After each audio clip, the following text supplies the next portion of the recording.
Hello everyone, today I'm going to make a quick comparison of our new blade fuse block with negative bus bar comparing to the other one current in the market. First, let's take a look at its outlook.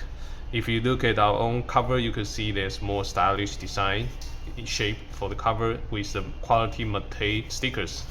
For this one, you can see the cover is more old-fashioned with cheaper stickers. If you check closer to the covers, you can see this cover is more easy to open and with a click when you cover it back. This one is not so good, as you can see here. Take a look at the product itself. These two products both comes with positive terminal with 12 low terminals and negative bus bar. They both come with a LED indication for blown fuse, but this one comes with a spare fuse holders that you can hold spare fuses. Just in case you have a blown fuse, you can easily take this one to replace the one that is blown. Take a deeper look at how it is going to connect its main bus. For this product, you will see there are two nuts here, stainless steel nut here. The bus is deep recessed inside the plastic housing, so there's no way you can mount the ring terminal directly onto the bus. The way it's going to connect is that you have to connect the ring terminal in between these two nuts. Here you can see the structure itself is a little bit shaky, and we will explain that later. And so you connect the ring terminals in between these two nuts, and all the current are conducted through this stainless steel then onto the bus, and then separately into all the low terminals. This is not good for connection because the stainless steel has a much lower conductivity than the brass. For our products, the ring terminals are encouraged to be applied directly onto the bus bar. This way, the current will go directly from the cables through the ring terminal to the bus bar, so that it ensures very good conductivity. And going back to the losing problem of this terminal from competitors' product, you can see no matter how hard you try to tighten the screw nut, it just keeps spinning. There's no way you can completely fix the screw nut. So looking at inside this product, you will see its start terminal are made of hex stud with the first nut fix this terminal, and the second nut is used to fix the ring terminal. So for this design, there's no way to stop this stud from spinning from the outside unless you use something to fix the stud in the back and then fix the nut in the front. There is a limit in the bottom plate to try to fix the nut. Unfortunately, this is too soft to fix it. For our products, we use a screw stud to fix the stud.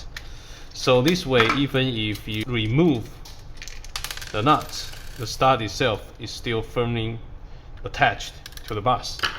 Unlike this one, if you unscrew it, it will be shaky and soft connections, which is not so good. Comparing further of the interior design, you can see the bus bars. So clearly this one has a wider bus bar than this one, and also this one has a larger holes in the middle of the bus bar, which will further reduce the cross section area of this bus bar. And as we know, the less cross section area, the less amperage conductivity. Also, our product is tin plated, and this one is nickel plated. Tin plated is also superior in terms of conductivity. So as a result of the connection problem mentioned earlier and the area of this positive bus bar, you will see big temperature rising differences of our product and competitors' product. The competitors' product has roughly 20 Celsius degree higher temperature rising than ours. Okay. Next, let's discuss further the design of the negative bus bar. As you can see in competitors' product, the negative bus bar is located next to the positive bus bar with no physical barrier. So this is a little bit risky if there's a small metal piece like screws drop inside, and it can easily cause short circuits in between positive and negative. For our products, as you can see, there's no negative part because the negative bar are all mounted outside. So they are physically separated from each other. So there's no way you can short circuit the positive and negative terminals inside this housing. So this is a better design than this one. There are some difference between these two products that you cannot see in the pictures of the product introduction page. For example, the way you insert the fuses. This one is very difficult to insert all the way to the bottom and very difficult to remove. For this one, you can easily insert with very good connections and easily to remove it. The other one is the covers opening. For this one, there's opening here, here, here, and here, here. But for this one, there's no opening here. For the second row of the negative bars, there's a very few exits for this, making it sometimes difficult. When it is full wired, you cannot cover the cover back. For this one, there's no problem like that. So that's it for today's comparison of our product and competitors' products. Let us know if you have any questions or comments, and thank you for watching.